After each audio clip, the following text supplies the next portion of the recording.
Hariom classes Narsinghpur में आपका स्वागत है। मैं भीम सिंह हिंदी काव्य खंड के साखी शीर्षक को लेकर आपके बीच में उपस्थित हूँ। साखी शीर्षक नाम दिया गया है जिसके रचयिता कबीरदास जी हैं। साखी कबीरदास की शिक्षाओं और सिद्धांतों को दोहा छंद के माध्यम से प्रस्तुत किया गया है, इसलिए उसका नाम साखी दिया गया है। तो साखी का पहला पद की व्याख्या करने से पहले मैं आपको इसके रचयिता कबीरदास जी के बारे में कुछ बताना चाहूँगा।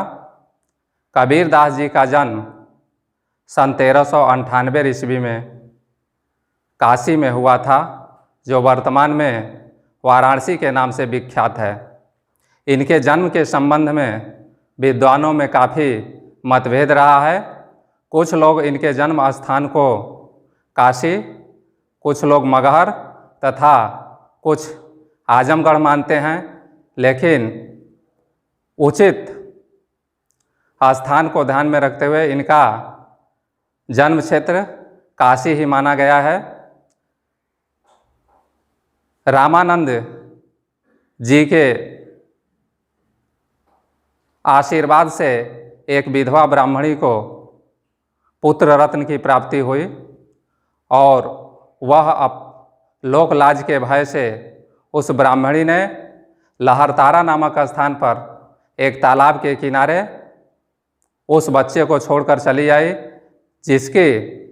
जिसके ऊपर नीरू और नीमा नामक दो जुलाहे दंपति थे, जिनकी दृष्टि पड़ी और वो जो है उस बच्चे को ले जा कर के अपने घर पालन पोषण किए और उसका नाम जो है कबीर रखा।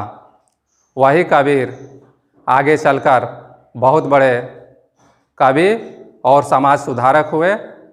ऐसा माना जाता है कि जीवन के अंतिम समय में ये काशी को छोड़कर मगहर चले गए, जहाँ पर 120 वर्ष की अवस्था में इनका देहावसान हुआ सन 1518 ईस्वी में। उस समय हिंदू धर्म और मुस्लिम धर्म के लोग जो है आपस में झगड़ने लगे। इनके दाह संस्कार को लेकर, इनके अंतिम संस्कार को लेकर के हिंदू धर्म तथा मुस्लिम धर्म के लोग आपस में झगड़ने लगे। हिंदू धर्म के लोग जो है इनका दाह संस्कार करना चाहते थे, जबकि मुस्लिम धर्म के लोग जो है इनको दफनाना चाहते थे। लेकिन जब इनके मृत शरीर से कफन को हटाया गया तो वहाँ पर फूलों का एक गुच्छा मिला, जिसे दोनों धर्म के लोगों ने आपस में बांटकर और उनका जो है मतभेद जो है वहीं पे समाप्त हो गया। तो मैं अब आपको इस साखी, जो आपका पहला पाठ है, उस साखी का पहला पद आपके बीच बता रहा हूँ। उसकी व्याख्या पद है, सतगुरु हमसो रीझ कर एक कहया प्रसंग। सतगुरु हमसो रीझ कर एक कहया प्रसंग।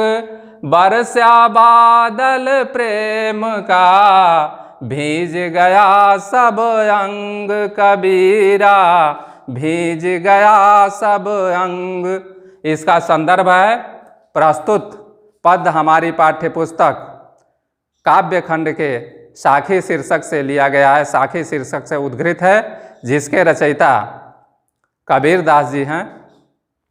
प्रसंग कबीरदास जी ने इस पद के माध्यम से इसके द्वारा ये बताने का प्रयास किया है कि गुरु की महिमा, गुरु की कृपा जब होती है तो ईश्वर की प्राप्ति, ईश्वर के प्रति स्नेह जो है बढ़ने लगता है। कबीरदास जी ने ये बताया है कि गुरु की कृपा जब जिसके ऊपर होती है तो ईश्वर के प्रति उसका जो है प्रेम, भक्ति जो है बढ़ने लगती है।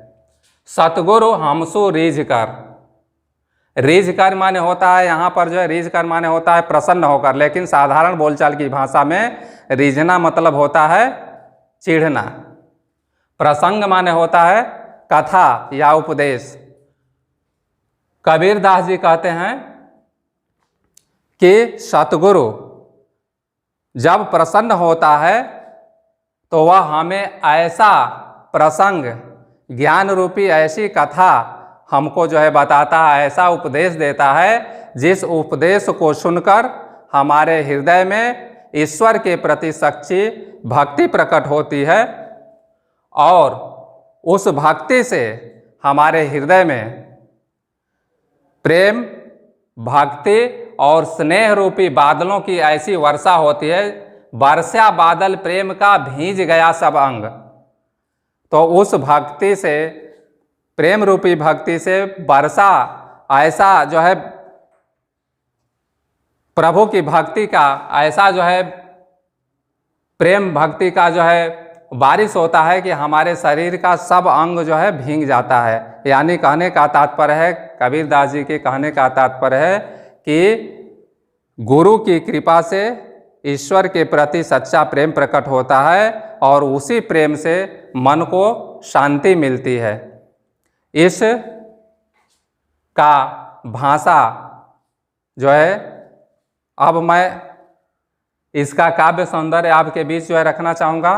काव्य सौंदर्य में जो है भाषा इसका जो है साधुक्कड़ी है, शैली जो है मुक्तक है और छंद जो है दोहा है। इसमें वर्षा बादल, इसमें जो है ब वर्ण की आवृत्ति जो है एक से अधिक बार हुई है, इसलिए यह जो है अनुप्रास अलंकार है।